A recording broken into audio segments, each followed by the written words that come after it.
kufaatii Asaad booda lafa Sooriyaa humnaan qabachuuf karoorfachuun himame. Ashamaa harka fuunee kabajamtoota hordoftoota Qaroo Miidiyaa oduu fi odeeffannoowwan keenya qabannee dhufneetiin jirra. Oduu waliin aanamee shubbisee kan isin waliin turtii taasisuu ta'a hanga xumuraatti waliin tura. Qaroo Miidiyaa laayik, sheer, sabiskiraayib gochuun kanneen michoota keenya hin ta'in akka michoomtanis asumaan isin affeerra. Manni marichaa labsii baankii biyyaalessaa raggaasise. Manni marii bakka bu'oota uummataa labsii baankii biyyaalessaa Itoophiyaa qorachuun guyyaa har'aa raggaasiseetiin jira. Manni marichaa walgahii idilee tokkoffaa har'a geggeesseen labsicha raggaasisuun ifoomseera. Bulchaan baankii biyyaalessaa Maammoo Mihiratuu gaafii miseensota mana marichaa irraa ka'aniif deebii kennaniin labsichi dinagdee Itoophiyaa akka tasgabbaa'uu fi qulqullina isaa eeggatee akka itti fufu kan deeggaru jechuun dubbataniiru. Guddina dinagdee biyyattii fuulduratti gahee ol'aanaa qabaachuus kaahaniiru. Wixineen kun waxabajjii 18 bara 2016 qoree dhaabbii dhimmoota pilaanii baajataa fi faayinaansiitiin qajeelfamuun ni yaadatama. Waliigaltee nageenyaa taasifamee hunda fayyadamaa kan taasisu uummataaf tasgabbii kan uumuudha jedhame. Naannoo Oromiyaatti waliigalteen nageenyaa mootummaa naannichaa fi waraana bilisummaa Oromoo gidduutti taasifamee hunda fayyadamaa kan taasisuu fi uummataafis tasgabbii waaraa kan ta'u jechuu manni maree olaanaa dhimmoota Islaamummaa Oromiyaa beeksiseera. Pirezidaantiin mana marichaa Sheek Gaalii Muktaar akka himanitti aadaa waldeeggaruu fi waloomaa hawaasni qabu cimsuun keessatti gahee dhaabbileen amantii qaban olaanaa ta'uu ibsaniiru. Manni marichaas nagaa waaraan akka jiraatuuf dhaabbilee amantii fi qaamolee biroo waliin tumsaan akka hojjetu cimsaniiru. Dhiheenya waliigaltee mootummaa naannoo Oromiyaa fi waraanni bilisummaa Oromoo qaama hunda fayyadama kan taasisu waan ta'eef jajjabeeffamuu akka qabu dhaamaniiru.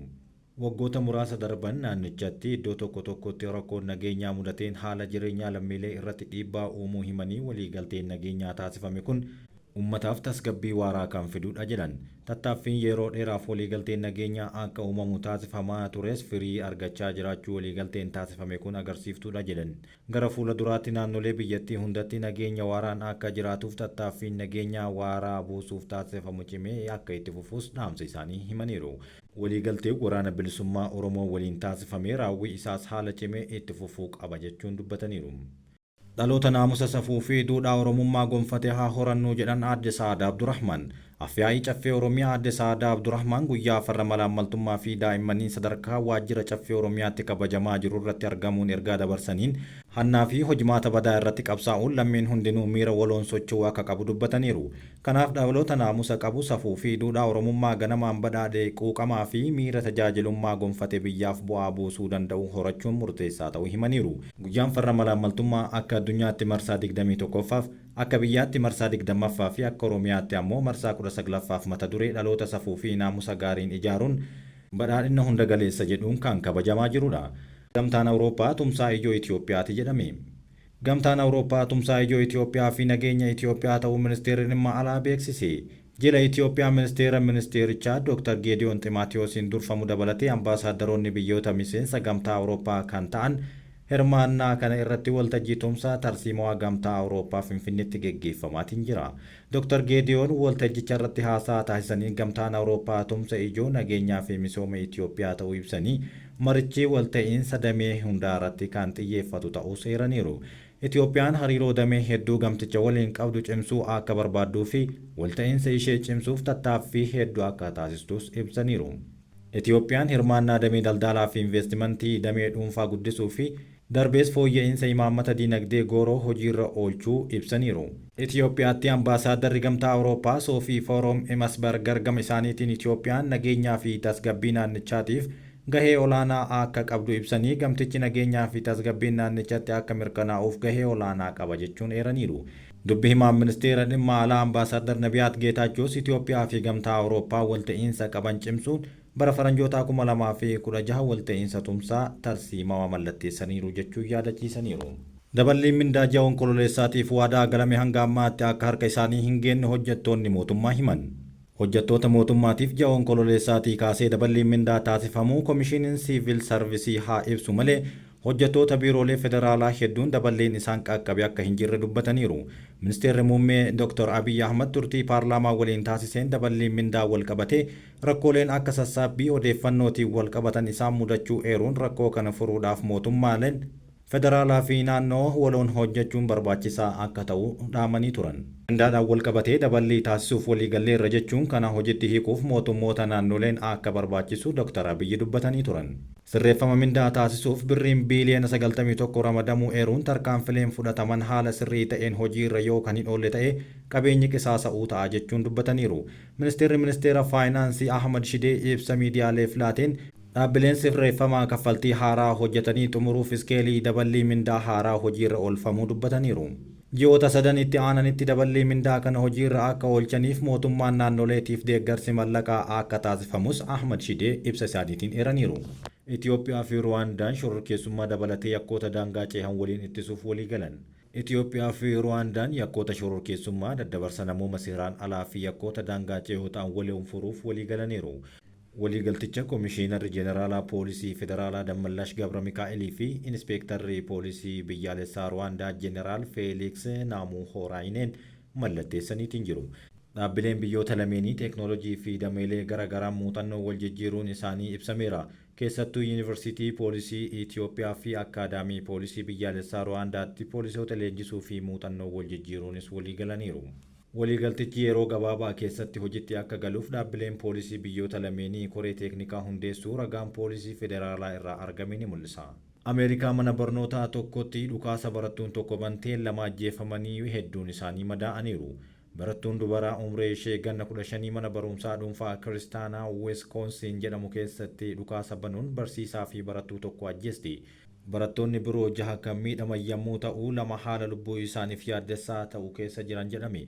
Hoogganaan poolisii Maadisan Shoon Barnees shamarreen haleellaa raawwatte barattuu mana barnootichaa kan taate Rupnaa Usaamantaa kan jedhamtu yommuu ta'u haleellicha booda ofittis dhukaasuun of ajjeesuu ishee adda baasneerra jedhan. Poolisiin shamarreen kun maaltu dhukaasa kana akka raawwattu ishee taasise kan jedhuuf qorannoo irra jiraachuu himeera. Maatiin shamarree kanaas qorannoo kanaaf tumsaa akka jiran eeree poolisichi barattuun kun akkamiin akka meeshaa waraanaa kana qabatte ammallee ifa wanti ta'e tokko hin jiru. Manni barumsichaa jalqaba bara kanaa leenjii dhukaasaa sochii qabu kan kenne yommuu ta'u qondaaltonni mana barumsichaa dhimma kana irratti deebii akka kennan ibsameera. Barattoonni 2 kan miidhaan salphaan irra gahee wal aanamanii bahaniiru. Bulchaan Wiskoonsin Toonii Evers haala jirutti dhiheenyaan hordofaa jiraachuu himanii gochaa mudateefis gadda isaaniitti dhagahame ibsatanii magaalichatti guyyaan gaddaa kan alaabaan gadi siqee bahu akka labsamus ajajaniiru. Pirezidaantiin Ameerikaa Joo Baayiden ibsa kennaniin dhukaasni kun kan nama rifachiisuu fi sababa hin qabne ta'uu dubbataniiru. Barattoonni guutuu biyya keenya akkaataa dubbisuu fi barreessuu barachuu qaban malee akkaataa dhukaasaa miti kan jedhan Baayiden. Akkasumas koongireesiin seera jeequmsaa qawwee dabalataa ittisuu danda'u irratti hatattamaan akka tarkaanfii fudhatus gaafataniiru. US keessatti dhukaasni baay'inaan kan mul'atu yommuu ta'u manneen barnootaas gocha kana keessatti seenaniiru. Akka dhaabbanni oduu Education Week jedhamu barreessetti bara kana guutuu keessatti UStti dhukaasni manneen barnootaa 38 keessatti raawwatamu miidhaan qaamaa fi lubbuu ga'eera jedhan. Dhukaasa amma raawwatame kana dura walumaa galatti namoota 69 irra miidhaan kan gahe yommuu ta'u namoonni 19 immoo lubbuu isaanii dhabaniiru. Haa ta'u malee dhukaasni dubartootaan raawwatamu baay'ee xiqqaa ta'uu himanii dhukaasni mana barumsaa keessatti dubartoota irratti raawwatamullee hedduudha jechuun dubbataniiru. Akka ragaaleen eeranitti dhukaasonni mana barumsichaa irra caalaan isaanii ijoollee dhiiraa umrii dargaggummaa yookaan jalqaba umrii 20 keessa kan argamanidha jechuun qorannoon kun ifa baaseera. Haa ta'u malee bara 1979 irraa eegalee yoo xiqqaate dhukaasni mana barumsaa karoorfame 4 dubartootaan raawwatameera jechuun gabaasa isaanii keessatti eeraniiru. Israa'el kufaatii Asaadiin booda lafa Sooriyaa humnaan qabatte bal'isuuf karoorfatte jedhame. Mootummaan Israa'el karoora gaarreen Golan bakka to'attee jirtutti qubsuma babal'isuuf raggaasiseetiin jira. Ministeerri muummee Israa'el Benjaamin Netanyaahuu sababa erga bulchiinsi Asaad kufee booda gaarreen finciltoota Sooriyaatiif adda haaraan karaa daangaa Sooriyaatiin waan banameef kunis sochii barbaachisaadha jedhuun dubbataniiru. Netanyahuun baay'ina uummataa gaarreen Golaan kan Israa'el bara 1967tti waraana guyyoota 6tiin qabattee fi seera addunyaa irratti akka seeraan alaatti ilaalamu dachaa lamaan guddisuu akka barbaaddus ibsaniiru. Humnoonni Israa'el guyyoota Asaad itti aangoo irraa kaafame booda gara naannoo ittisa daangeffame Buffer Zone jedhamuu fi Golaan Siiriyaa irraa adda baasutti kan ce'an yommuu ta'u Damaasqoo keessatti jijjiiramni to'annoo taasifamuun isaa waliigaltee dhukaasa dhaabuu diigeera jechuunis yaada isaanii kennaniiru. Israa'el gaarreen Golaan qabachuu babal'ifachuu barbaaddi jechuunis yaada isaanii cimsanii itti fufaniitiin jiru. Sochii taasisaniin alatti ibsa Netanyahuun dilbata darbee taasisaniin Israa'el Sooriyaa waliin walitti bu'uudhaaf fedhii homaatu hin qabdu jedhan. Imaammata Israa'el Sooriyaa ilaallatu haaluma qabatama lafarra jiruun ni murteessina jechuun dubbataniiru. Ammatti qubsumoota Israa'el 30,000 ol ta'an gaarreen Golaan keessatti kan argaman yommuu ta'u, tilmaamaanis namoota 20,000 ta'an keessaa harka jiraatan ibsameera. Kunis seera idil-addunyaatiin akka seeraan alaatti kan ilaalamu yommuu ta'u, Israa'el garuu faallaa isaa kan mormitudha. Qubattoonni kunneenis lammiilee Sooriyaa irra caalaan isaanii Araboota Diruuz kan ta'aniif yeroo Israa'el naannicha to'attetti warra hin baqatin waliin wal faana jiraatu. Netaniyaahuun Israa'el daangicha to'achuu itti fufuudhaan akka misoomsituu fi tasgabbii akka uumtu himaniiru. Haa ta'u malee ministeerri muummee duraanii Israa'el Ehud Olmart biyyattii gaarreen Golaan keessatti babal'ichuuf sababbiin homaatu natti hin mul'atu jechuun Netanyaahuu qeeqaniiru. Ministeerri muummee ammaa Beniyaamin Netaniyaahuun ammoo Israa'el waldhabdeen Sooriyaa waliin qabdu babal'atuuf fedhii homaatu hin qabdu jedhan. Labsiin Netanyaahuu kunis kan dhufe hoogganaan haaraan Sooriyaa bulchaa jiru Ahmad al-Sharaa haleellaa Israa'el bakka waraana biyyattii itti fufinsaan haleelte irratti jeequmsa erga kaasanii guyyoota tokko booda jedhan. Israa'el dhaabbilee waraanaa irratti xiyyeeffachuutu gabaafamaa jira. Dhaabbanni mirga namoomaa Siiriyaa UK keessatti jiraatu kanneen sanbata galgala raawwatameen 75 dabalatee muddee 8 irraa eegalee haleellaa qilleensaa Israa'el Sooriyaa keessatti raawwatteen haleellaawwan 450 ol galmeessiseetiin jira. Al-Sharaam kan Abu Muhammad Al-Jawlaanii jedhamuun beekamu ammoo haleellichi sarara diimaa kan qaxxaamuredha jechuun Sooriyaan biyya ollaa kamuu waliin walitti bu'iinsa hin barbaanne ta'uu himanii haleellaan Israa'el kun ammoo naannawa sana keessatti muddama cimsaa jirti jedhan. Muhammad Al-Jawlaanii tibbana wal waraana dubbii TV Siiriyaa kan akka deeggarsa mormitootaatti ilaalamutti taasisaniin haalli biyyattii waraanaan dadhabe walitti bu'iinsaa fi lola waggootaan booda wal dhabdee gara biraatiin hin hayyamu jechuun Reuters gabaaseetiin jira.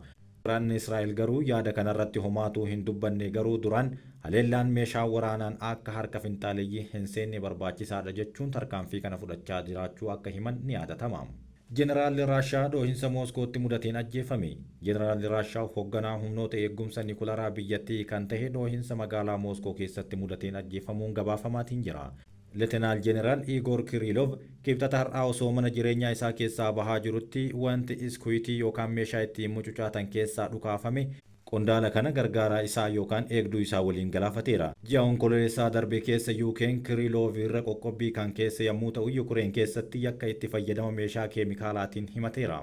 Amma immoo tajaajilli icciitii Yukureen bakka hin jirretti himannaa irratti banuudhaan teelegiraamii irratti meeshaa keemikaalaa dhorkame jumlaadhaan itti fayyadamuuf itti gaafatamummaa qaba jettee jirti. Abbaa taayitaa qorannoo ijoo Raashaa kan ta'e Koreen qorannoo ajjeechaa tajaajila 2 irratti raawwatameef galmee yakkaa baneera jechuun dubbatamaatiin jira. Qondaaltonni ogeeyyii foorensikii fi tajaajilli hojii bakka balaan kun itti qaqqabe sanatti hojjechaa jiraachuun dubbatama. Haala yakkichaa hunda mirkaneessuu irratti kaayyeffate tarkaanfiiwwan qorannoo fi oopporeeshinii sakatta'insaa raawwatamaa jiraachuus dubbatameera. Manni murtii Kooriyaa Kibbaa pireዝdaantii biyyattii irraa qorannaa taayitaa buqqisuu jalqabuuf jedhame. Manni murtii Kooriyaa Kibbaa heera wiixata kanarraa kaasuun pireዝdaantii biyyattii Yoon Suk Yool kan seera waraanaa kaa'uuf jalqabbii ji'aa kanarra yaalee hin milkoofne aangoo irraa kaasuuf qorannoo jalqabeera. Paarlaamaan dhaaba mormituun hoogganamu sanbata darbe aangoo pireዝdaantummaa Yoon Suk dhorkuun aangoo irraa akka ka'u taasiseera jechuun dubbataniiru. Dhimma kanarratti manni murtii ammoo aangoo isaa irraa kaasuuf yookaan ammoo dhiisuuf yeroo ji'oota 6 itti fudhatama jedhameera. Yoon aangoo isaa irraa kan ka'u yoo ta'e filannoo biyyaalessaa guyyaa 60 keessatti namni bakka isaa bu'u kan filatamu ta'uu dubbataniiru. Pireዝdaantichii fi qondaaltonni hangi tokko gaafa muddee 3 darbe jeequmsa seera waraanaa irratti raawwataniif adabbitu isaan eeggachuu mala jedhaniiru. Tiraamp waraana Yukureen keessatti geggeeffamaa jiru dhaabuuf Zelenskii fi Putiin waliin akka haasa'an dubbataniiru. Tiraamp karoora waraanaa kana yeroo gabaabaa keessatti xumuruu danda'u qabaachuu isaanii garuu bal'ina isaa akka hin ibsine irraa of qusataniiru. Pireዝdaantiin Ameerikaa filataman Doonaald Tiraamp pireዝdaantii Yukureen waraana waggaa 3tti dhiyaatu kana xumuruuf pireዝdaantii Raashaa Vilaadimiir Putiin waliin mari'achuuf qophii ta'uu qaba jedhaniiru. Pireዝdaantiin Yukureen waraana kana mariidhaan xumuruuf naannoo ishee dabarsitee kennuu qabdi jedhame gaafii gaafatamaniifis deebii kallattii kaahuu irraa of qusataniiru. Naannolee falmisiisaa ta'an harki caalaan isaanii gara diigamuutti gadi bu'aa kan jiru yommuu ta'u deebi'anii ijaaruuf carraa tokko akka fudhatus dubbataniiru. Tiraamp torbaan darbe barruu Taayims jedhamutti akka himanitti waraana kana xumuruuf karoora baay'ee gaarii qabaachuu isaanii dubbatanii garuu yeroo malee yoo kan beeksisu ta'ee karoora faayidaa hin qabne ta'a jedhaniiru. Kabajamtootaa fi jaallatamtoota hordoftoota Qaroo Miidiyaa waliin waan turtaniif isin galatoomfanna.